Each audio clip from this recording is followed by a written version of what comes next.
I don't want to play a role. I just want to be real.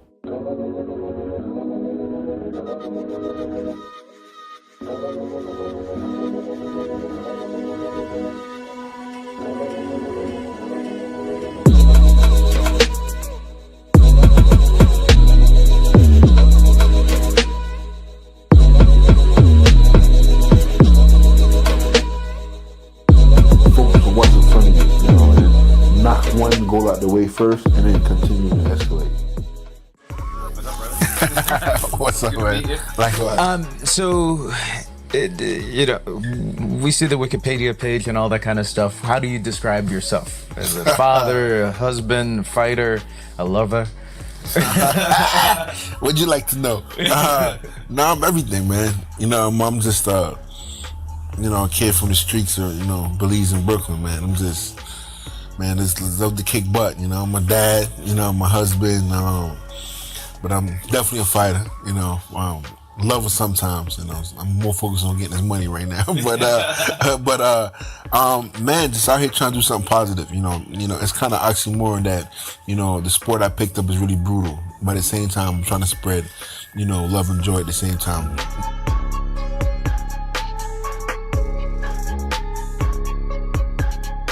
Where'd the name come from? Actually, my first manager at the time, was a commissioner of athletic sports in New York, and my nickname I was going by was King Kong, and he's a Caucasian guy. He's like, listen, you don't want to be the heavyweight champ of the world and be known as King Kong, no big monkey. You gotta find something that's more of a fit for you. And I said, that's kind of funny. He said, listen, what about Big Baby? And I'm like, Big Baby? I'm like, come on, I don't like that name. Yeah. But we had played a bet on like a football game at the time, I think it was, and he had won. And I came out to that ring named Big Baby, and I knocked the guy out the first round. And a bunch of girls stood up in the crowd, and kids, Big Baby, yeah. I'm like, if the girls love it, well then, hey, I gotta keep it there. That's it. That's all it took, man. Yeah. So with a lot of interviews and or if you're part of a newspaper, they'll have your name, they'll have Jarrel, and then they'll have / whatever you are. Correct. So that / part. Is it MMA fighter, future heavyweight champion? Yeah. What is it? Fill in that blank. Yeah, I mean, it's future champ, man. That's all it is, man. The future's mine. Because I was a martial artist. I was a kickboxer, but now I've been focused on professional boxing. So it's just be Jarrel, man, future heavyweight champion of the world. So it's gonna be Jarrel, the champion of the world. And I mean, Big Baby, the kid from the block.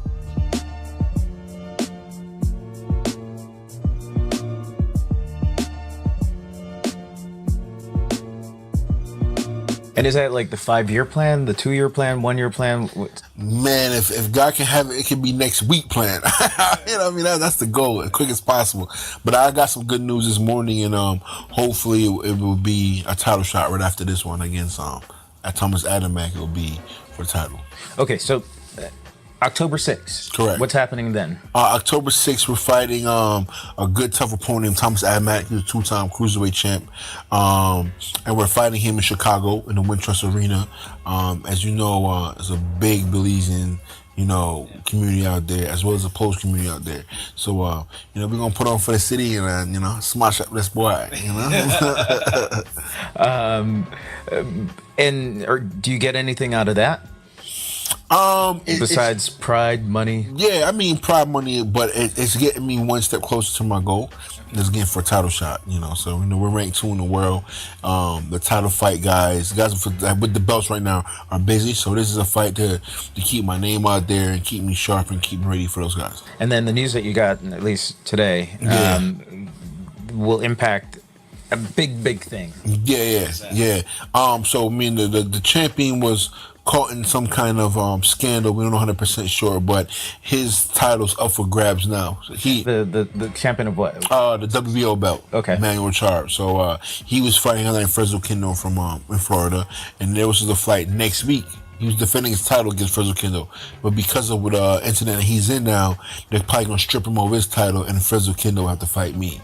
So, heartbroken for him, but Not that much. It's a piece of humble pie for me. So I can't kiss it So back. technically, you'll be fighting for the world title Correct. probably within the next 6 months. Yeah, right? 5 months. Yeah, 5 months. I say like 5 months. Yeah, so it's exciting. I don't really count my eggs till they till they hatch. Really. Yeah. I'm that kind of person. I've learned the hard way about doing things like that. So once I sign that pen and paper, and then we training for that fight, and the press conference goes on, then I know it's like, all right, it's time to get busy.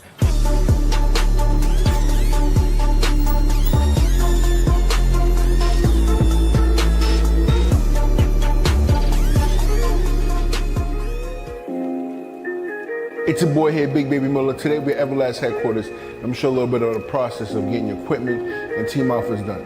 So somebody getting their butt whooped, going through too much work to get this stuff done.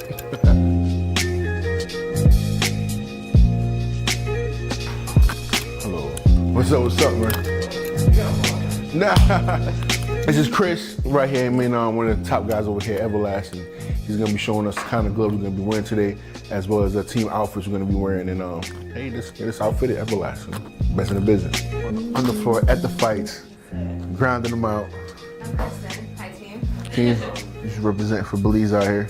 So I was telling him if you could give me an extra large red and I could try it for the next 2 days, then I have an idea if I wanna, not the extra large. You did send me these, but it wasn't extra large. This is important because you're kind of getting a feel for the glove you're gonna be fighting in fight night, and then once it comes fight night, there's no turning back. There's no time to prepare for anything or switch up gloves or not like that. So we're just kind of getting a feel for them. We take a couple pairs to the gym, we try it on, we hit pads, we hit the bag with it, and then we know what kind of idea, you're gonna get a feel for the glove, so.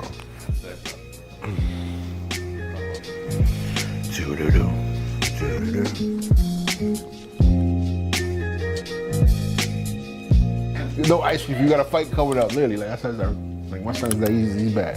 He's really. He'll be 8 next week. All right, sweetie. All right, Thank you. Good luck. Homie Chris, yeah, baby. See you on the flat one side. Yo, nice to meet you, sweetie. Nice to meet you. For sure. Next time I come up, we gotta have cheeseburgers. Yeah, I grew up down the block. I'm on Flatbush and Church. Then we moved from there. Then we went to Bedford-Stuyvesant, Malcolm X on that side. But as you can see, man, I'm in Brooklyn every damn day. Different mindset. All the kids are just hungry and gritty, and they're about their business, man. They come, they shake your hand, want to take a picture here and there, but they come here to work. You know what I mean? A lot of the boxing gyms now are just too commercialized, too white collar. It doesn't give you that same energy. I come here, I bought a big party speaker for the kids to listen to. I come through, get the kids boxing shoes once in a while I'm here. Just come through, man. Different hunger and vibe, man. Different hunger and vibe. Like I seen what I seen in myself 10 years ago when I had nothing. I was eating tuna fish out the can. Some of these kids doing the same thing I'm doing. So being around them, it keep me hungry and humble.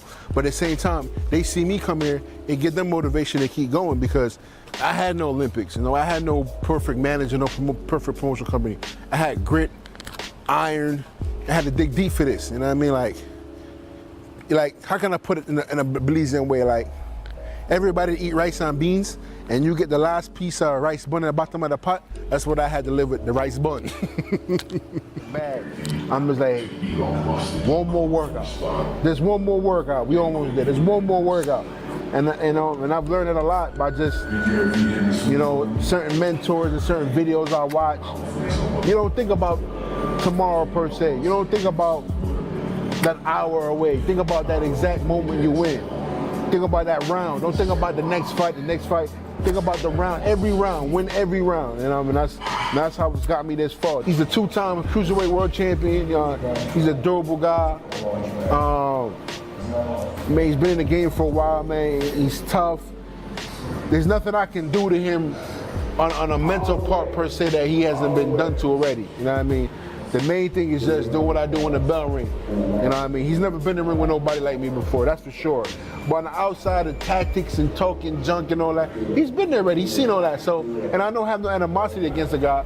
I went to a couple of his fights when I was younger, watching him and looking up to him and what he did in the sport. So it's not a hatred thing, it's not an animosity thing, it's just that he's in my way kind of thing. How much money is usually with that pen and paper? Oh, for man. a title fight like that? Fight, it was 7 figures. Definitely seven figures. Seven figures, Belize? In that case, that's like double seven figures. Yeah, but yeah, seven figures American, man. Yeah, it'll be a nice payday. It'll be a nice payday. Nice payday, you know. That's a lot of meat pies. Well, you don't need any more members of your entourage, right? Nah, you never know. You never know. So now I was born in Belize and then moved to the States, moved to New York when I was 10. You kind of did like the reverse. Correct. So you were born in Brooklyn. Brooklyn Hospital, downtown Brooklyn. Left when I was like 2.5. Your mom's Belizean. Mom's Belizean. My dad is Haitian Dominican. You know, I just grew up. It was different. You know, in Belize? Yeah, it was just different. It was, I mean, coming back to America was so different after I lived in Belize. But I mean, going to Belize was just, you're kind of like, you're poor, but you don't feel it because I grew up in a house of, 15 siblings. And when people say siblings, brothers and sisters, I'm like, well, my version of siblings different. I mean, these are all cousins. Cousins, nieces, and nephews I grew up with. So it's a lot more different than where, if we got to, one of us got to a fight, every one of us got to a fight. So it was different. That camaraderie of growing up is like, if my cousin Jimmy got into a fight, all of us were going there, So we always had that backup thing, Well, I grew up in a house of with 6 brothers. Wow. 6 older brothers, literally brothers. So I get what you're saying in that. So then when you moved to Belize at 2 and then you moved back again? Yeah, 6. Then went back for a year. Okay. Like what was it about that Belize upbringing that got you, or that you feel got you where you are now? I mean, it always kept me close to my family, my mothers and my aunts. I mean, the food, of course, you can never give up a good plate of beans and rice and a fried jack for breakfast. That's like, this hands down my favorite. Is that your death penalty food? My death penalty food. That's a hard one. They're about to. Oh man, about to electrocute you. Fried jack, some fried beans. Spam and egg, some Milo. And if I had to go, I'm telling you, Milo was the jump off, man. But and if I had to go dinner time, my mouth is watering. I'm on a diet right now. But dinner time I have to be coleslaw, tortilla, barbecue chicken, and some baked beans, man. I mean, it's one meal. It's not a buffet. Nah, if I'm dying, you better give me everything, man. This mouth just give me everything one shot. You know what I mean? But I mean, did you fight when you were in Belize, or what was? Yeah, I mean, all kids, get into trouble, but I felt like being in Belize is so much more freedom. You can go in the backyard and, climb a tree or play with your cousin, make a slingshot. Like you was able to be a kid still. You didn't have a lot, but TV was there. Games were still there. Super Nintendo and stuff like that. But you were forced out of the house. Comparing to how American culture is more kids are in the house per se. The kids here have Fortnite. And you're outside of the house for Fortnite. Yeah, exactly. You don't come in this time. You're outside for real. Yeah, but it was different. It was just different, man. And I think it just taught me how to value certain things as I got older. Like, I didn't have this. And since I go home, I see some of my, nieces and nephews or my neighbor kids I grew up with. And I'm just looking like, damn, like, it's still rough over here, man. I got to figure out to help change, the pattern, So I'm curious, so as somebody who's based here in New York, yourself, and then you go back to Belize, like when I grew up in Belize, we were poor, like poor, and having the prism, not that we're rich, any stretch at all, but being exposed to a lot of things and going back there, and all of a sudden I had like this aha moment of like, wow, we were really, really poor there, but still you had this sort of drive and ambition to get you where you are. Correct. Do you have that sort of prism when you go back at all? Yeah, most definitely, man. And as soon as I I don't really flash too much when I get off the plane. I don't have too much jewelry on or stuff like that. Not because I'm afraid, because, my brother-in-law, my family, they're pretty well connected. But it's just, it's kind of like, you don't wave food in front of a hungry dog face. And not even if the dog can't bite you, it's out of respect still. Like, I want to bring self-respect to myself. I don't want people to molest me or feel no kind of way. It's like having a hot nanny at home. Yeah. Yeah. So, I kind of go that low key and I just chill and vibe out, get a vibe for the city and the town where I'm at, and just, suck it all and like, okay, this is what I gotta do. This is the reason why I'm working hard, it's like, it kind of refuels my motivation bar back up again when I go to Bleeds. Like, okay, and even now as I'm getting a little older and I'm seeing the fan base grow in Bleeds, it's like, wow, like, Bleeds is really starting to catch on to the big baby wagon, and it's like, I really got to knock this dude out of the 7th round now, so it's definitely motivating. Jarrel Big Baby Miller is a heavyweight boxer with an undefeated record. He's considered one of the top heavyweight boxers in the world today, a contender for the heavyweight title. Because I can box, I can slug, I bring the pain. I just break necks. I'm a killer all the way around. Always. Every time I go in a fight, I look for the knockout. 2 shots to the body by Miller. For a guy his size, he throws a lot of punches.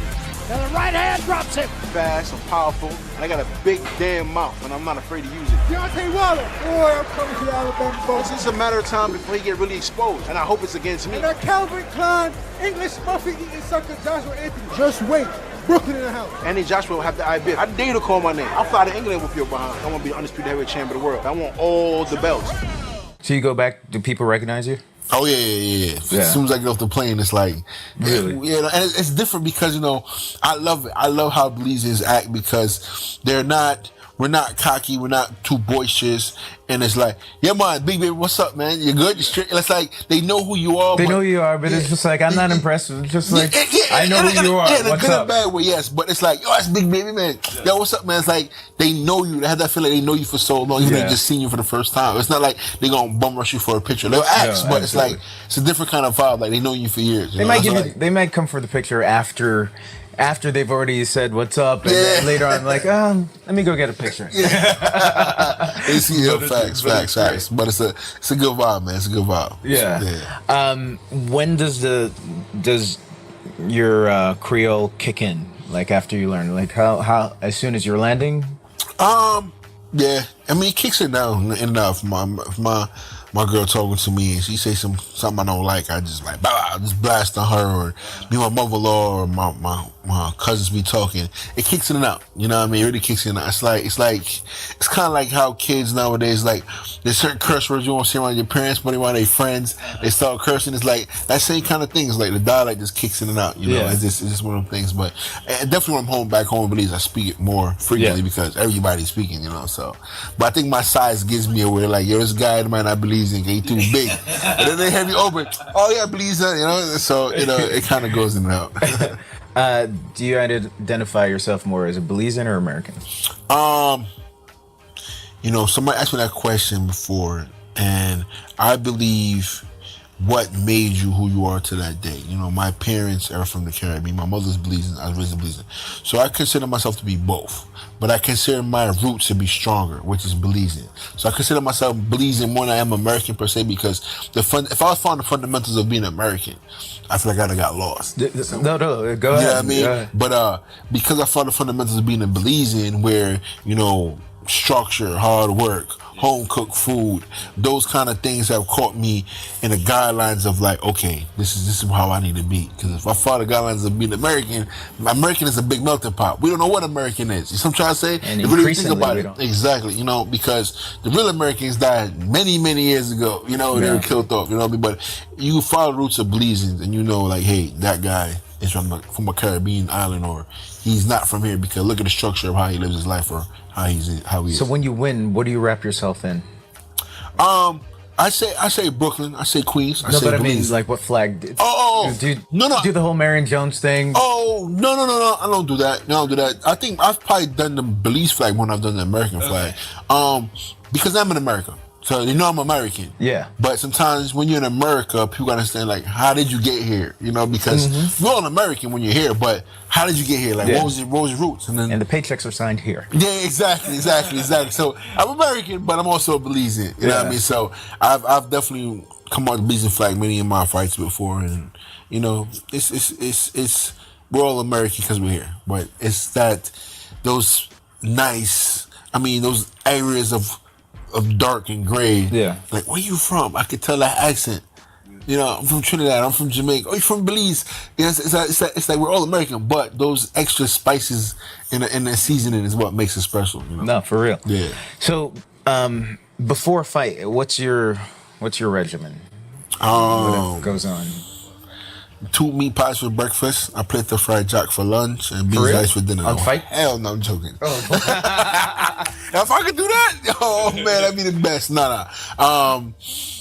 Man, regimen is this. The first week is probably the hardest because, you know, I've always done cold turkey, which is basically just cut everything off. The week leading up to a fight? The first week of training camp. So training camp is like 7 to 8 weeks. Okay. So, you know, some people, for my American fans, y'all would call it a colon cleanse. Or in Caribbean, we call it a wash out. Yeah. So there's different versions of wash out. You have like, from 1 to 3, we call it like a medium wash out. That would be like your Benjamin Herb or your Sinner. Then I have the 7 to 10, which is that worst washout, but it's the strongest one is the castor oil. So that's the one I usually go for. So the castor oil is how I start my training camp, which is, people know what that is. It sucks. You know, a little bit of lime, a little bit of salt, and, you know, you're in the house all day going to the bathroom. You know, but that's how camp you start off with, just giving the body a reset. I wash out a colon cleanse, and then you just stay home for the day, kind of map out my schedule while I'm doing that, and then the next day is just drinking a bunch of water and just picking up your cardio as you go. And then are you, like, say the week before a fight, are you hitting every day, or what's it? So usually the last 7 days before the fight is kind of like a cool down period. You know, we're still doing cardio. We're just going through, like, minor stuff in the gym, working on certain techniques, and, you know, looking over footage, studying the guy, things that we might pick up last minute and that he does in a fight. It's more relaxing, you know. It's just in a mental zone where the phone is on mute a lot more, and, you know, I'm kind of like in my hotel room or in the house, just zone everything out, and I'm just like have a picture on my phone, and it's a guy's face I'm ready to punch him. Really? You know, You know, like some World Cup athletes, they won't have sex for the entire tournament. Correct. When's your cutoff? Man, like 2 hours before the fight, man. It's like, bad man, can't give up no pork, you're mad. Nah, but I'm lying. I'm joking. That doesn't help. Like, you know how some people they'll cut off like several weeks because then it gets them like. Nah, I'll probably commit suicide go that long. But nah, I literally go 2 weeks, 2.5 weeks. But yeah. But I think for the world title fight, I'm gonna go 4 weeks though. I've been going 4 weeks since I was probably like 2-0. Wow. Yeah. So they said you go that long, like you just knock people out faster. I need some knockouts more. So maybe I just go like a good 4 strong weeks, man, and then drink my What's that drink we have in Belize, man? Graffiti. Yo, man, graffiti is this root. What's graffiti do? My brother-in-law put me on, man. It's a bunch of roots, and it's mixed with like rum, and it's sit there, man, and it's like bitters. It's bitters. Okay. It's bitters. But man, that graffiti, man, that thing has you like so. So I might just drink. Baby arm holding an apple. I'm telling you, that's what it is. So I might just drink graffiti for 4 weeks, train, and don't do nothing. I pity your wife. I'm telling you, she got it. Yo, you stay right next to the rink. As soon as I knock this fool out, you know what I mean? It's gonna be problems. So there is something to that, I guess. Yeah, no, it is true. I felt it in some fights where I'm like, maybe I should not have done that. But no, I think it's over a mental aspect. I think it's meant to like psychologically make the fighter just more eager to get his job done per se, you know. But you consider yourself a role model? Yeah, but I learned something along. Definitely. But I've learned the word about role model. You know, growing up listening to Tupac and, you know, some of these guys that I consider to be, you know, ahead of their time, prophets in the words they said. Tupac says, "I don't want to be a role model. I want to be a real model." And I've took that through my whole years of adolescence. That I don't want to play a role. I just want to be real. You know, I want to show you who I am. This is where I've come from, and then take those examples and then, you know, run with it. You know, I might not be the president, but things I might do might interest of mine or spark the interest of somebody that can become president. You know what I mean? So I don't want to play a role. You know, I want to be real. And then if that inspires them to do something great, man, let's do it. So, Belize has a lot of violence.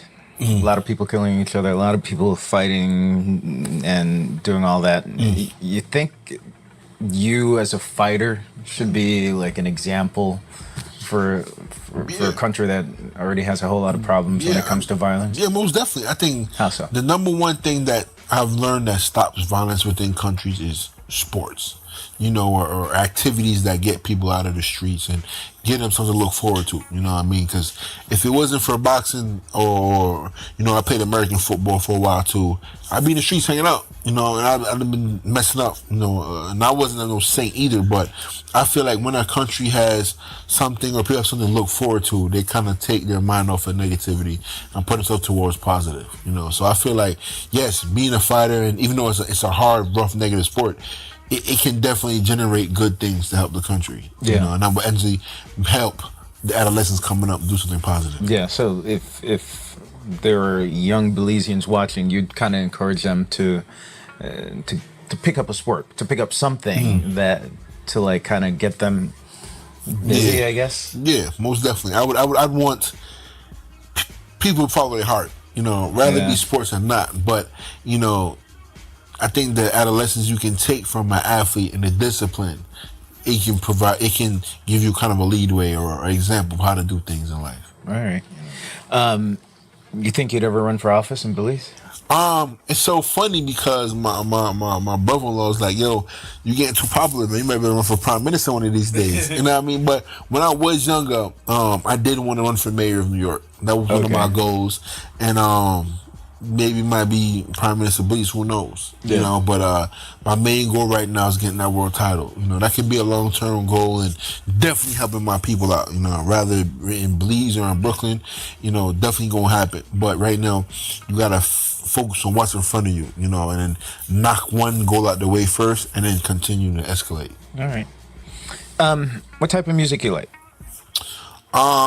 That's like, odd. You know how a lot of athletes, well, obviously you have a song. Do you have a song that you walk into? Yeah, I change it up because I get bored very easy. I gotta change things up all the time. But when it comes to music, it depends on the vibe. Because living in Canada, it opened up my mind to a different sound, which is like techno, dance, this EDM vibe. And then, be from, Belize and Bed-Stuy, Brooklyn, you don't really hear this kind of music. It's reggae or rap. And I was like, what is this crap? But when I started training more and more, I got less attracted to the hip hop because the beats and the music were only 3 minutes long. So when the track was over, my heart knew when to take a time to rest, and my mind would kind of drift off now until the next track came on, where I started training to kickboxing a lot more and listening to EDM and techno. I'm like, when the song stop, I'll stop training. But the song's an hour long. So I'm just like, oh my God, I did an hour workout. But I'm like, okay, it sucked, but it kind of did me righteous because I went for an hour straight. So now when I go running and I'm doing some of my cardio, doing drills, I listen to techno and trance and stuff because it keeps me going. So I'm a big fan of EDM house, dance music, underground house, 90s house. I like a lot of rock and roll too, Lil Limp Bizkit, Lil Linkin Park. And of course I love hip hop. 50 Cent is my favorite rapper. With Sean too, Sean from Belize, he's a good brother. And what can I say, man? But I'm a multi-diverse person. I listen to Marvin Gaye, Michael Jackson. I listen to everything. I honestly can say I listen to everything. The only thing I can't listen to too long is heavy metal. Okay. But everything, I can honestly say I listen to everything. Country, house, dance. So when you're in the locker room before you walk in, Celine Dion. Actually, maybe not Celine Dion. Be like a little more, let me see, little Tony Braxton listen to sometimes. Little James Brown, old school 70s stuff we listen to in the locker room. Just kind of relax, mellow out. And then when the bell about to ring, put the DMX on. Yeah, sure. All right. What do you think it would mean to the country or to Brooklyn to bring that world title? That's part of everything. It's like you doing something. I believe you got to do something to make history. Has anybody ever done it before? They have other guys that's brought heavyweight titles back to Brooklyn. Has been one for a while, and we never had a heavyweight title that's come from anywhere, from Belize, and brought one to Belize. So I would be the first to do it. So I didn't think about it too much until recently. I'm like, yeah, I would be. It was kind of crazy because there was no males in my family that went to college, and I was like, that was going to be something I did. But I was the first male in my family to go to college, but I wasn't the first one to graduate. I was like, I'm going to take boxing and forget about school right now. But Yeah, man, it would mean a lot. Do you visualize? Do you? I mean, I meditate, but do you visualize like holding that title and getting off the plane? Yeah, I've never visualized that before. I've never actually visualized me having the title and getting off the plane and holding. That's the first time. Yeah, I've actually. Or is that too much bling? No. That's actually, you're supposed to do that. You know, that's part of it. But I've never visualized that part. I visualized having a belt, but I never visualized actually getting off the plane, you know, until just now. And that's kind of surreal. I've always visualized putting hurt on people, though. It's weird. Like, I've always visualized, like, yeah, I'm going to knock him, put my fist down his throat, bust his teeth out. Like, I've always visualized that stuff, but I've never really visualized, like, the success. It's kind of like, you know what, because I always felt like there's always one more guy I got to knock out. You know, like I was saying, I never really got counting my eggs till they hatch. So I'm always thinking, I got to knock him out, and I got to knock him out, I got to knock him out, and then the belt's going to come. So it's so funny because I never really thought about it, like, yeah, I thought about being champion, but never of those gifts. I hope you do it. Like when I won my first Emmy, we took it back to Belize, and it was really, really cool to see like all the kids with it, and them giving their Emmy speeches. It was cool. So that's dope. When you win, it would be great. Have a speech. Yeah, have them take it back. But I already know what my speech is gonna be like, because I'm a goofy guy. It's gonna be like, you know, I thanks to all my uncles, my aunts, my mother for making all them good plates of food and got me big and strong. All the meat pies I've ate that got me, you know what I mean? So my speech is also gonna be about food. So you're all about the meat pies. It's also gonna be about the meat pies. It's gonna be about food at some point. But yeah, man, it's clicking to me now. Like, wow, that's gonna be dope. It's not if, it's just a matter of when. You know. Awesome. Well, hopefully we can be there for it. Yeah, definitely will. All right, man. Thank you. Yeah, likewise, man. Good doing your thing. Man, your hand is big. Hey, rice and beans. That's insane. That's awesome. Thanks. Cool, brother. Appreciate it.